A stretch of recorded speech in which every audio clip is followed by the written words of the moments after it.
대세를 인정할 용기가 필요하다. 트럼프 재집권을 우려하는 목소리. 신간 강대국의 귀환의 저자 짐 슈터가 2월 11일 CNN에 출연해 트럼프 정부에서 일한 고위 인사들과의 대담 내용을 소개했는데 내용이 상당히 흥미롭습니다. 사성장군 출신 존 켈리 백악관 전 비서실장은 트럼프가 김정은 국무위원장과 푸틴 러시아 대통령, 시진핑 중국 국가주석을 항상 칭찬했다고 회고했습니다. 또 존 볼턴 전 국가안보보좌관은 트럼프가 나토 탈퇴를 시도할 것이라면서 나토는 정말 위험에 처할 것이라고 했습니다. 또 트럼프는 한국과 일본에 미군이 주둔하는 것을 반대했다라고도 했습니다. 대담에서 트럼프 정부의 전직 관료들은 이번 미 대선에서 트럼프가 당선되면 우크라이나에 대한 미국의 지원도 끝날 것이며 대만에 대한 지원도 위험에 처할 수 있다고 전망했습니다. 짐 슈터는 트럼프를 비판적으로 다루고 있습니다. 트럼프는 미국의 동맹국보다는 적대국의 정상들을 칭찬하고 또 미국의 동맹을 해체하겠다고 주장하고 있는데 이것이 매우 걱정된다는 것입니다. 트럼프가 대통령이 되면 미국이 추진하고 있는 모든 것을 되돌릴 것이라는 우려와 그래서 트럼프가 대통령이 되면 안 된다는 바람에서 이와 같은 책을 쓴 것으로 보입니다. 하지만 짐 슈터의 바람과 달리 트럼프는 미국의 유력한 대선 후보이고 현재 당선 가능성이 높습니다. 이것이 미국의 현실입니다. 군사협력 내로남불.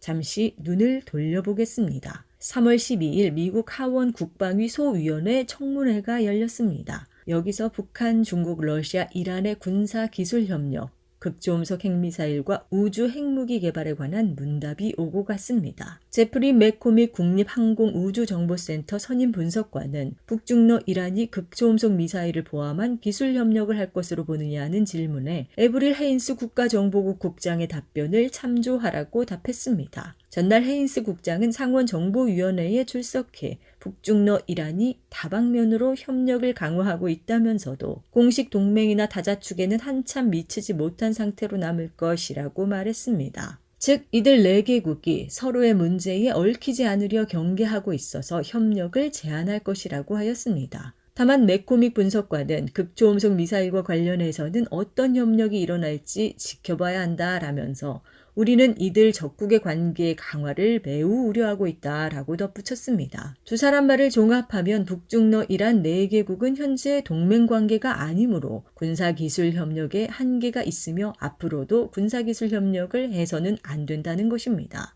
한편 제임스 웨버 국방부 극초음속 선임국장은 동맹 및 파트너들과 극초음속 기술 및 대응 기술 개발에 공조하는 것은 우리의 최우선순위 중 하나라며 영국 및 호주와 오커스틀에 따라 공조하고 있으며 몇몇 국가들과도 협력하고 있다라고 밝혔습니다. 미국은 4개국의 군사기술 협력을 반대하면서 자신은 동맹국과 군사기술 협력을 하겠다고 합니다. 자신은 해도 됐고 상대방은 하면 안 된다는 전형적인 내로남불, 이중 기준입니다. 이상한 점이 또 있습니다. 헤인스 국장은 현재 4개국이 군사기술 협력을 제한하고 있다는 취지로 이야기했습니다. 그런데 한국은 지난해 북한이 발사한 정찰위성에 러시아 기술이 사용되었다고 주장합니다. 미국과 한국의 주장이 서로 다릅니다.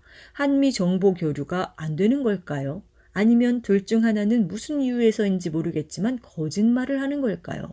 이도저도 아니면 둘 다 정확히 모르거나 헷갈리는 걸까요? 어떤 경우에도 심각한 문제입니다. 극초음속 핵미사일 경쟁에서 자포자기, 청문회에서는 미국의 극초음속 핵미사일과 우주 핵무기에 관한 질문도 있었습니다. 먼저 증인들은 중국과 러시아의 극초음속 미사일은 핵탄두와 재래식탄두를 장착할 수 있는 이중용도 미사일이라고 하면서 미국은 극초음속 미사일 개발에서 뒤처졌다고 증언했습니다. 더글 램본 국방위 소위원회 위원장은 육군과 해군의 합동 극초음속 미사일과 공군의 극초음속 미사일 개발이 모두 어려움을 겪고 있으며 현 시점에서 모든 것이 계획대로 진행되더라도 우리는 여전히 적들보다 훨씬 뒤처져 있게 된다라고 하였습니다. 지난해 언론들은 미국의 극초음속 미사일 LRHW 일명 다크 이글을 실전 배치했다고 보도했지만 사실이 아니었던 것입니다.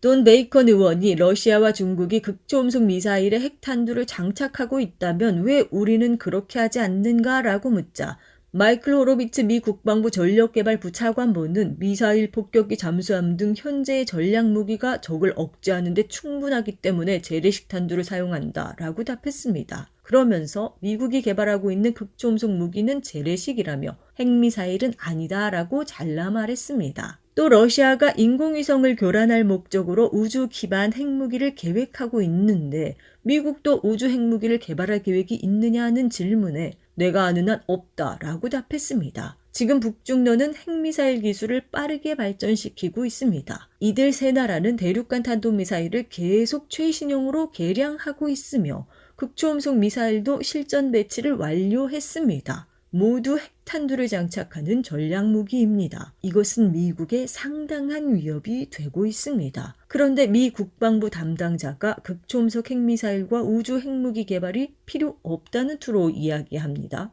미국은 70년부터 실전 배치한 미니트맨 3을 아직도 유일한 대륙간 탄도미사일로 사용하고 있습니다. 너무 낡아서 2016년에 신형 대륙간 탄도미사일 센티널을 개발하기로 했는데 2030년에야 완료될 예정이라고 합니다. 이처럼 미국은 극초음속 미사일과 핵무기 개발 현대화에 한계를 보입니다. 현재 미군이 최우선순위로 획득하려는 무기가 극초음속 미사일인데도 이런 상황입니다. 그 와중에 이런 무기력한 답변을 하는 것을 보면 미국이 과학기술과 자금력에서 국가정책 우선순위를 보장하지 못하고 있는 것은 아닌지, 그래서 전략무기 개발을 자포자기한 것은 아닌지 의문이 들게 합니다. 대세를 인정할 용기가 필요하다. 3월 11일 폴 러케머라 주한미군 사령관은 월스트리트 저널과의 대담에서 대북 억제의 초점이 북한의 핵 능력 발전을 저지하는 것에서 현재 핵무기 사용을 방지하는 것으로 이동했다고 밝혔습니다. 북한의 핵 위협이 갈수록 고도화하는 가운데 미국이 북한의 핵 개발 저지를 사실상 포기하는 정책을 공식화한 것입니다.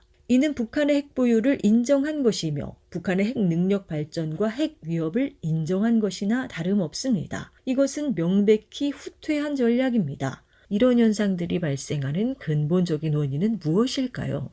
미국은 한때 세계를 제패했습니다. 미국은 다른 나라의 상황을 고려하거나 협상할 필요가 없었습니다. 미국을 반대하는 국가는 힘으로 그냥 제압하면 됐습니다. 핵무기를 바탕으로 하는 군사력과 기축통화인 달러를 기반으로 하는 자금력으로 적대국을 찍어 누르는 정책만이 있었습니다. 그러나 지금은 상황이 바뀌었습니다. 미국은 세계를 제패할 힘이 더 이상 없습니다. 군사기술은 발전하지 못하고 경제도 계속 추락하고 있습니다. 반면 미국의 적대국들은 이미 미국의 군사력과 경제력을 넘어서고 있습니다. 미국은 더 이상 힘을 기반으로 하는 정책을 펼 수 없게 되었습니다.